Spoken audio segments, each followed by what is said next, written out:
On location down at Ramsgate because we've had a special test week and there's some special test cars. Sometimes when I go on a launch, I really cannot wait to get that vehicle on test. The Alfa Romeo Stelvio has been one of those.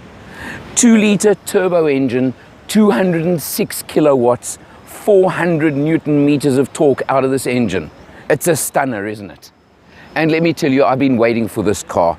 It goes like you can't believe. You can see the intent from Alfa with those yellow brake calipers over there. They just tell you they mean business. Lovely, big, wide 17-inch wheels over there. It's based on the Giulia platform, which I think you can see quite clearly, but of course it is an SUV. Many people have said it's Alfa's first ever SUV. Well, it's their first commercial one, because at the launch they told us Alfa did actually design an SUV many years ago for military use, which never actually went any further. But it's their first ever commercial SUV, getting rave reviews throughout the world, and I'm not surprised. You can see our luggage for a week's holiday, and the boot, 328 litres in the form it's in, obviously normally up to this level here, and over 900 litres of loading space if you drop the back seats. And very neatly, all you do to drop the back seats is pull a little lever over there and they flip forward. Just makes life easier if you're trying to load from the back, that you don't have to keep running to the back doors as well. And of course, a feature that I always love on any test car, and that is you simply press that button and the boot closes automatically. A little legend over here that's very important for you to note is the Q4, which in Alfa speak means it is their intelligent all-wheel drive system. You can see on the back of the car, we've done some dirt road, we've done a little bit of traveling, and let me tell you, lovely, safe, secure handling. Those two exhausts over there at the two sides, just don't they tell you this car means business? I think it does, and let me tell you, it goes, and I can back that up. Let's check what it's like inside.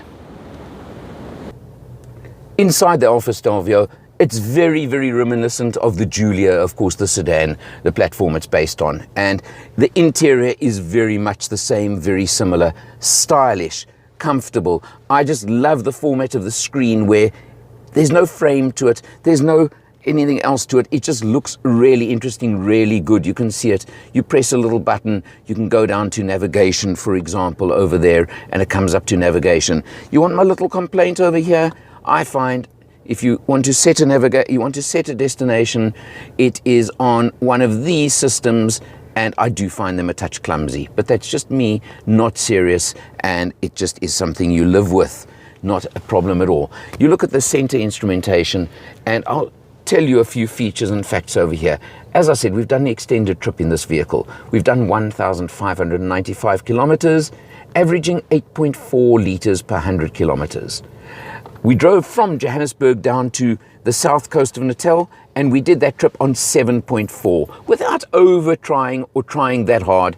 It was quite easy on a pure open road trip. It really did work. Another lovely feature, of course, is on the steering wheel. Yes, lots of cars do have stop-start buttons, but how many of them have it on the steering wheel?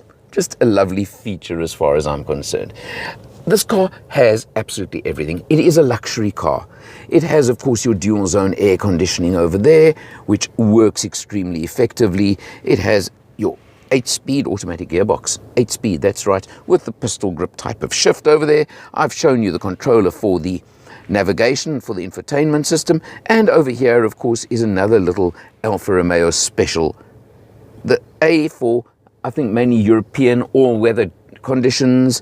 N is for normal driving. D is dynamic, in other words, sport mode in other talk. I haven't even used dynamic because, quite honestly, with that 206 kilowatts under the bonnet, I haven't found much need for it. You're going to get yourself into trouble in South Africa just in normal mode. So it is one of those things you need to check out and know about. Other than that, there's active braking systems, there's lane keep. All those are as per a lot of the more upmarket vehicles you're going to find on the market these days. Full leather interior, of course, just all the luxury you may want. But the Stelvio is a family vehicle, so I think let's go and check out what the back seat's like as well. Moving into the back seat, yes, family SUV. Good 5-seater, tons of space, tons of headroom with my hat on, etc. And talking of my hat, this is what happens when I travel on holiday.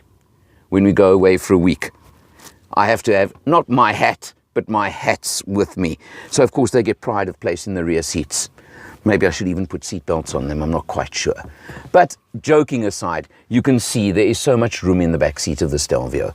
Now the Stelvio is in a crowded market segment, absolutely. You've got your BMW X3, your Audi Q5, Mercedes GLC, the list would go on, and I'm going to be insulting one or two manufacturers by not mentioning them. But an Alfa is an Alfa is an Alfa.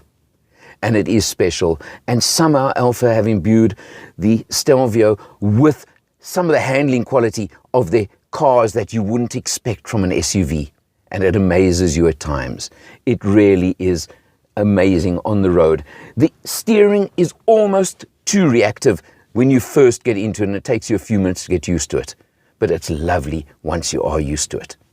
817,000 Rand puts you in the driver's seat of this model, the 2-litre Super Stelvio. And boy, oh boy, for an Alfa, you don't want the Giulia sedan because that's your option. You go for this one. I don't believe you could ever go wrong. And if you're an Alfa fan, as I have been most of my life, this is such an option. Check it out when you're looking for your next family 5-seater SUV. For Motor Matters, I'm Eleanor, and I'll see you next time.